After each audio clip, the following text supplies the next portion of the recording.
Hey, you guys, it's Brandy Chanel. Welcome back to my channel. Welcome to your Love and Marriage Huntsville review. Without further ado, let's get into it.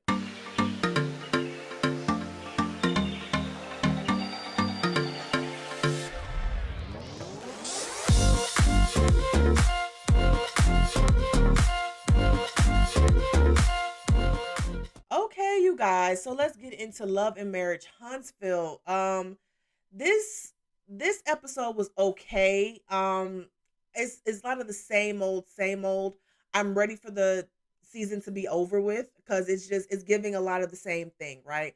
Mel and Martell arguing, Maurice and Kimmy trying to figure stuff out with his work life and his personal life, and you got Marcel and Tisha dancing around their real issues, and it's just a lot going on, right? You got Destiny and Melody with this, little back and forth that they doing. You got Tisha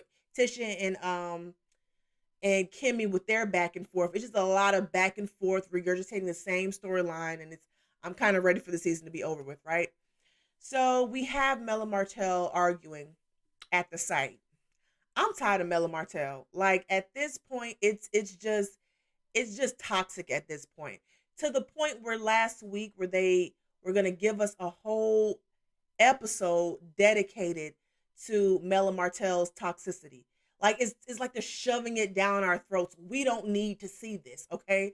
A lot of us have our own crap going on and don't want to see two people arguing back and forth all the time. Like about nothing really. I don't know what made Martell think he can just go up there and see about uh Melanie being on a damn date. It's like y'all are divorced. Y'all divorce is finalized. And the mere fact that he's trying to compare it to when they were still married and he was out cheating and she was, you know, trying to catch him with the side chick. Like that's the same. It's definitely not the same. It's very much so different. Okay, y'all are single people now. She can date whoever she want to date. You all were not single then. You were cheating on her. It's different. Okay, so the fact that he's trying to even compare that to the current situation is there's no comparison. Then he goes with your ugly dude, do better. She said, do better with all your little ugly hoes or whatever. They can hold a candle to you. Can they? Can they? Because you're struggling right now financially. It seemed to me like you needed Melody. And if they could hold a candle to Melody, then you wouldn't be in the situation that you're in today with your credit score and your job situation. You wouldn't be in this boat. Can you build an empire with these ladies? Because it doesn't seem like you can. You had a whole empire with Melanie, but you can't do that with coleslaw over there. Can't do it. You just can't do it. But I guess because she looked good and can give you head, that's something. I guess y'all. To me it was just I'm so tired of Melody and Martell. They both petty. I'm kind of side out of Melody for even going picking that particular restaurant to take her date out on. Like if they know you, why would you take them there? You don't think that it would have possibly gotten out to Martell that you was there on a date? Like it was too much. Anyway, um Kimmy and her friend Patricia, listen, I was so confused. I was so confused because here's my whole thing. What it sounds like to me. It sounds like Kiowa and Maurice, even though they were going through the process, it sounds like they were still talking in the background. Because I just refuse to believe that Kiowa, years later, is married and is still holding on to something with Maurice and Kimmy. I refuse to believe that, oh, they divorced and I'm still mad about it, even though I just refuse to believe that she just mad over that. It has to be something. I truly believe that he was still dipping and dabbing over there with Kiowa, even though they were going through the divorce process. I believe that. And Kimmy, I was never a side chick. You know what, Kimmy? You may not have known you was a side chick. From what it sounded like, you could have been a side chick. And I'm side eyeing this Patricia woman because I'm like, listen, she was too quick to downplay her friendship with Kiowa to make this make sense with Kimmy and Maurice. And another thing, why was Maurice spending the night of her house? Like a lot of that just did not make sense to me. And the way they were talking about Kiowa, I wouldn't be surprised if Kiowa, started back up with that bullshit she was on first season with Kimmy. And at that point, I couldn't blame her. I couldn't. We on the good page, and now you sitting up here on TV discussing some shit that you so called didn't wasn't aware of. Because just because Maurice told you one thing, he could have been out here doing another. Okay. So I don't know who she's trying to convince about not being a side chick. Sounds like she's trying to convince herself more than us, but I don't know. It just that whole situation was really sketchy to me. I feel like that whole scene was set up to reinsure, to let us, the viewers, know that Kimmy was not a side chick. That's how I feel like that whole scene was set up.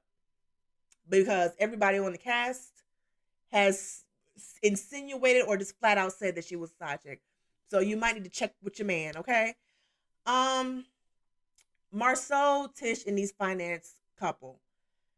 Listen, it just Marceau gets on my nerves. And one thing that irks my nerves about the women on this show, as smart as they are or as intelligent as they get aggressive with each other all the time. But when it comes to these ain't shit niggas, okay, they crumble, they cower. I don't know what it is. Even with Kimmy, when she was sitting up there calling Maurice a Neanderthal. Like, bitch, you too old to be sitting up here cowering down to another man. You too old for to be letting him just do whatever he want to do and running amok and just out here just doing whatever and letting telling you. I mean, I just feel like she's too old to be treated this way by this person who was supposed to be her husband. And I feel the same way about Tish. Like, his whole thing is I'm spending money. She's spending too much money. Okay. But when they really got to the meat and potatoes of the conversation, what it was, okay, yes, I am spending too much money, but it's not just money for me. It's money for my three children, the house. Okay. And you spending money on yourself. Then this fool try to compare purses to a new Bentley with the suicide doors on it. No. Like, what do you think? Like, he think he's so smart, but really, sometimes when he be saying stuff, it's like we see right through you. We see right through you. Okay. Um, she Tisha wearing $1,200 wigs and makeup costs this. It takes more money to be a woman. Okay, and I feel like he knows that. Okay, it takes more money to be a woman, and then she's taking care of these kids. So the money that you're giving her is towards the kids. Now, what else I'm a little bit confused about is the money, is that money he's making going towards the whole family, or she's also using her money which she earns from her job to take care of her kids? Because I don't understand that. I really don't understand that. You're the provider. Why is she coming out of pocket for any fucking thing? You supposed to be the protector and the provider. What's going on? He done bought two trucks, two cars, and instead of fixing the transmission on one of the trucks, he just went and bought another one. Would have been cheaper to just get the transmission fixed. So she's really not the issue. You're the issue too. You're more the issue than she is when it comes to the finances. It just did not make sense to me. It didn't make sense at all. So we get to this event that Destiny is hosting. She is hosting some, I guess it's some event for black female entrepreneurs and things of that nature. I don't know what Destiny had on. Like, Destiny is a beautiful woman, but dumb fashions be falling flat. Okay, and then here come Melody right behind her, looking like a whole peacock. I said, "What is this?"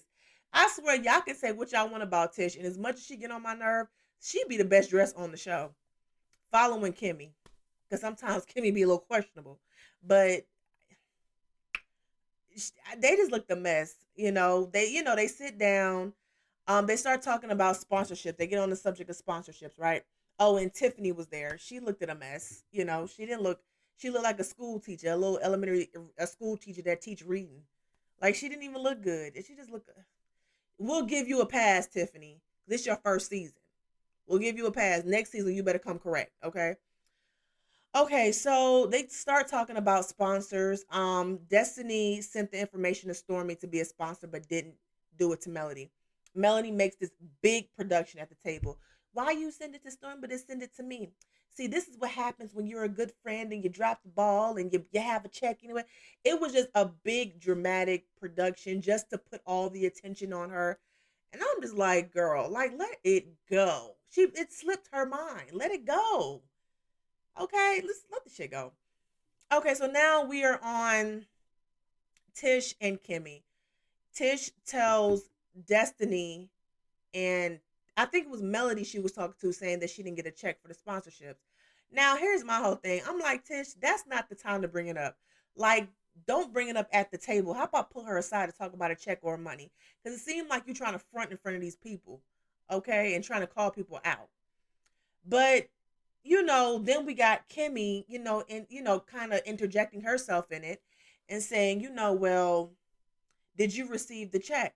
She said yes. Oh, after all that, you just threw me under the bus. And Tisha was like, well, you still didn't answer the text message. And she said, but you got the check though. What's better, like not replying or receiving the check? I'm like, first of all, okay, Maurice gave her the check. You didn't do that. Maurice did. That's number one.